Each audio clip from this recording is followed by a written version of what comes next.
नमो भगवती। मेरे प्रिय साधक और साधिकाओं, कैसे हो आप सब। आशा और उम्मीद करता हूँ भगवती कृपा से आप सभी ठीक होंगे। सूर्यदेव, जिसे इस धरती पर जीता जागता ईश्वर का स्वरूप माना गया है, भगवान का स्वरूप माना गया है।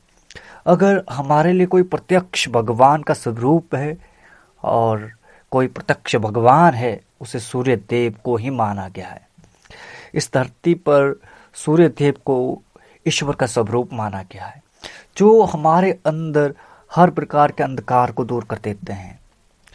इस धरती का ही अंधकार को दूर नहीं करते, हमारे मन के अंदर जो अंधकार होता है, जो अज्ञानता होती है, उस अंधकार को, उस अज्ञानता को दूर करता है और हमारे जीवन को एक नूतन प्रकाश की ओर ले जाता है।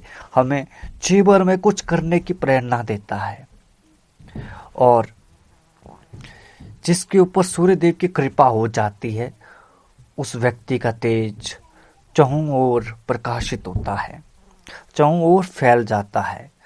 वो व्यक्ति निरंतर अपने जीवन में सूर्य की तरह वेगवान होकर प्रगति की ओर बढ़ता जाता है। उसके जीवन में धन की कभी कमी नहीं रहती है, ज्ञान की कभी कमी नहीं रहती है, सिद्धियों की कमी नहीं रहती है। अगर आप ज्योतिष के माध्यम से भी देखें तो सभी ग्रहों का जो मुख्य केंद्र है वो सूर्य देव है और सभी ग्रहों का जो मुख्य ग्रह है वो सूर्य देव है। और सूर्य देव को देव ग्रह भी कहा जाता है, ये आप सब जानते भी हैं। और इनकी कृपा से हर प्रकार के रोग शोक दूर होते हैं, नेत्र रोग दूर होते हैं, हृदय विकार दूर हो जाता है, शारीरिक जो कमजोरियां होती है वो दूर हो जाती है, व्यक्ति के चेहरे पर आकर्षण स्मोहन व्याप्त हो जाता है और उसके जीवन में विद्या ज्ञान सिद्धियों की कोई कमी नहीं रहती है। और सूर्यदेव की कृपा से व्यक्ति अपने जीवन में निरंतर उन्नति के पथ पर अग्रसर होता रहता है और अपने जीवन में ऊंचाइयों को छू पाता है।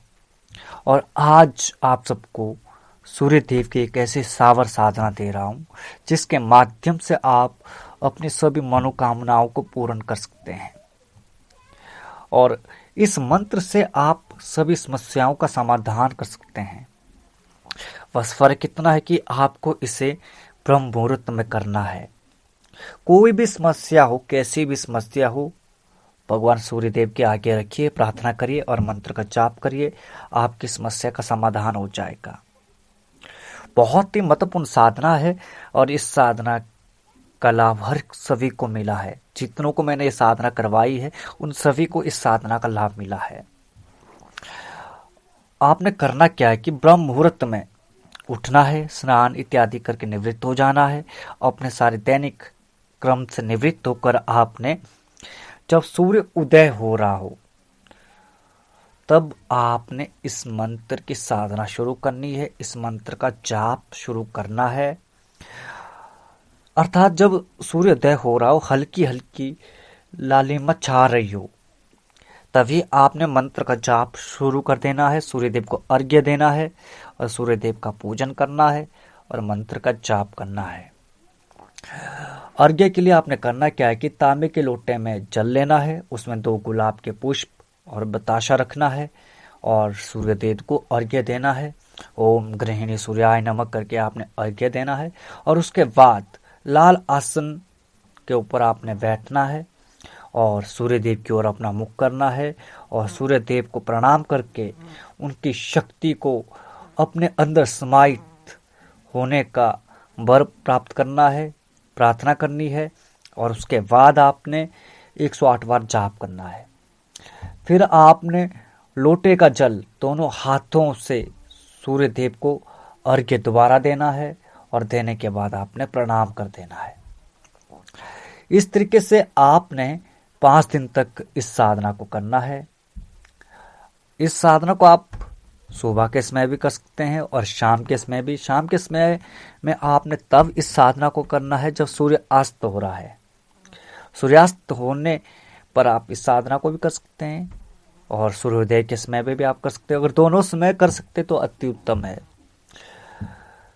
और आपने करना क्या है कि जब आप शाम के समय साधना को कर रहे हैं तो अपने सामने आपने घी का दीपक लगाना है और सूर्यदेव का चित्र स्थापित करना है। बताशे मिष्ठान आदि आपने भोग में चढ़ाना है। जल के लोटे में पुष्प बताशे रखने हैं और रुद्राक्ष की माला से आपने एक माला जाप करना है। थोड़ा सा समय लगेगा, परंतु जीवन में कुछ परिवर्तन करने के लिए थोड़ा समय तो देना पड़ेगा, तभी जीवन में परिवर्तन होगा। जब आपकी साधना का अंतिम दिन होगा, 5वां दिन होगा, और जिस दिन 5वें दिन में आप अपने मंत्र का पूर्ण जाप कर लेंगे तो उसके बाद आपने उपले या लकड़ी को जलाकर हवन करना है और 21 लाल पुष्प को रखना है और 11 कपूर की टिक्की रखनी है और 51 बार उन लाल पुष्पों से घी में मिलाकर आहुति देनी है। और इस तरीके से आपकी साधना पूर्ण हो जाएगी। उसके बाद आपने प्रत्येक दिन सूर्यदेव के सम्मुख हाथ जोड़कर नंगे पांव खड़े होकर सूर्यदेव को देखते हुए इस मंत्र का 5 बार जप करना है और अपनी मनोकामना बोल देनी है, तो आपकी मनोकामना पूर्ण हो जाएगी। और अगर आप किसी दूसरे के लिए इस मंत्र का प्रयोग करना चाहते हैं तो सिद्धि के बाद किसी भी सफेद कागज पर आप लाल स्याही से या अष्टगंध से या लाल चंदन से अनार की कलम से इस मंत्र को लिखें और उसके बाद उसे फोल्ड करके किसी तावीज़ में डाल दें और फिर आपने मंत्र को 5 बार पढ़कर उस तावीज़ को अभिमंत्रित कर देना है। और उसके बाद आपने ये तावीज़ उस व्यक्ति को दे देना है जिसका आप भला करना चाहते हैं, जिसकी आप समस्या का समाधान करना चाहते हैं। और देते समय आपने एक बात उस व्यक्ति से ज़रूर कहना है कि सुबह नहा धोकर सूर्यदेव को देखते हुए जो मंत्र आपने जाप किया, जो मंत्र आपने उस तावीज़ में लिखा, उस मंत्र का 5 बार जाप करते रहें। और उसके बाद देखेंगे आपकी जैसे ही वो मंत्र को 5 बार पढ़ेगा, अपनी इच्छा बोलेगा, तो उसकी इच्छा भी पूरी हो जाएगी। आपकी शक्ति में भी वृद्धि होगी, आपके ओज और तेज में भी वृद्धि होगी, धन से संबंधित सारी समस्याएं दूर हो जाएगी और सरकारी नौकरी से संबंधित जो कठिनाई आ रही है वो कठिनाई भी दूर हो जाएगी। बहुत ही महत्वपूर्ण साधना है। मंत्र आपको मैं लिखकर भेज दूंगा। ऐसा नहीं कि मैं मंत्र नहीं दूंगा, मंत्र भी दूंगा आप सबको, परंतु आप वीडियो को पूरा देखें।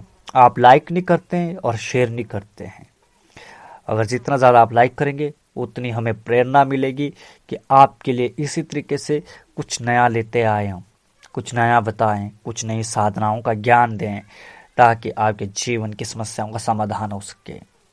मैं मानता हूं कि हर मंत्र हर किसी के लिए नहीं होते हैं, इसलिए मैं हर एक साधना आप सबको बताता हूं, क्योंकि उनमें से कोई ना कोई साधना आपके लिए ही बनी है। और सबसे उत्तम तो यही है, जब आपका गुरु आपके साथ है तो उनसे आप बातचीत कीजिए, वही निर्णय लेगा कि आपके लिए कौन सी साधना सही है। आज के लिए बस इतना ही। मिलते हैं एक नई वीडियो के साथ, एक नई जानकारी के साथ, एक नए प्रयोग के साथ। तब तक के लिए नमो भगवती।